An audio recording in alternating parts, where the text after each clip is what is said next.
Talking Luther College men's cross country with head coach Steve Paschke. You went up to Wisconsin-Eau Claire this past Friday, getting back into the competition end of things. Tremendous field up there at Eau Claire. From your perspective, did you accomplish what you wanted to last Friday? Yeah, thanks. It was a great day for us. I think we're transitioning into trying to put some really good races together and learning the skills to do that. And we had an outstanding day, probably one of the best days, I think, as a whole group between the men's and women's teams that we've had going up to Eau Claire in years. And I don't know, I think we've been there every year since maybe 2005. So I think in a lot of measures, a really, really good day for us there. Those things are starting to show up in the finish line results, not necessarily in a big way, but really, really good day for us in how we were executing our races and starting to put the pieces together to learn great skills so that when we're rolling into championships, we are ready to race. And how was your approach heading into this one as compared to the early season meets? What did you want to accomplish differently come Friday night as compared to the first two races of the year?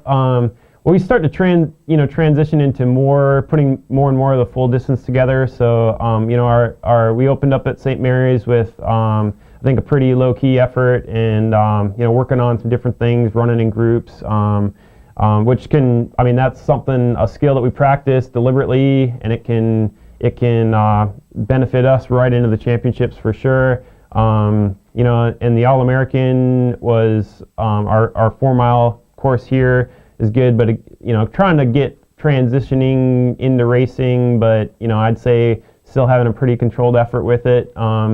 And Eau Claire for us is, I'd say, it's a championship distance. We're running 6,000 meters on the women's side, 8,000 meters on the men's side. They've got a big field there with over 400 runners or thereabouts in each race, each gender. So a big field, but a course that is wide open and can accommodate that.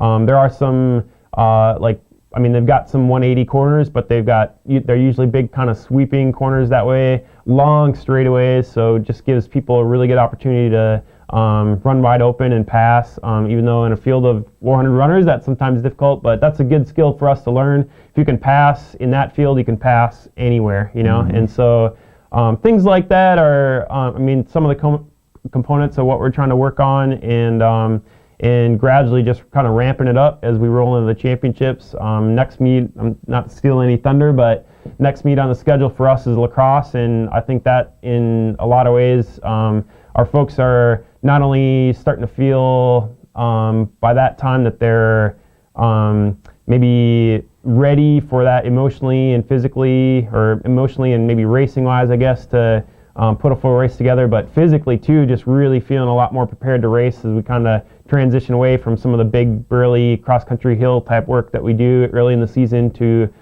getting a lot more specific, and people are feeling like itchy to race and ready to roll come mid-October. So you stole my third question, so we'll wrap up the interview here. I guess what is your approach between now and lacrosse from a practice and training perspective? How does it differ than perhaps the last couple of weeks when you didn't have a competition? Yep. So, I think that, we ended a 3-week period without racing by going up to Eau Claire, and that to us is a really, really valuable training block.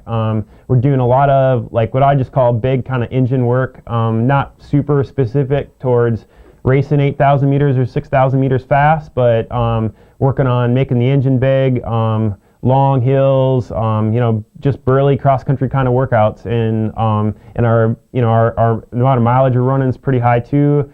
We can start transitioning now into trying to refine that fitness towards being able to race fast. So that's kind of what we transition into here in the weeks ahead. We got a 2-week period to be able to do that. Women are racing at St. Kate's, and that'll be a very specific part of their preparation too to running in the championships. But so this is a valuable time for us. Exciting. I think we all got a little taste of racing, and we're getting a little bit better feel for what that's all about. But I think for a lot of folks, they're still feeling like the season's kind of wide open as far as what their potential is and where whether it's our team or them as an individual. And so there's a lot of story, I guess, left to be told and written as we roll into the championship. So that's really good.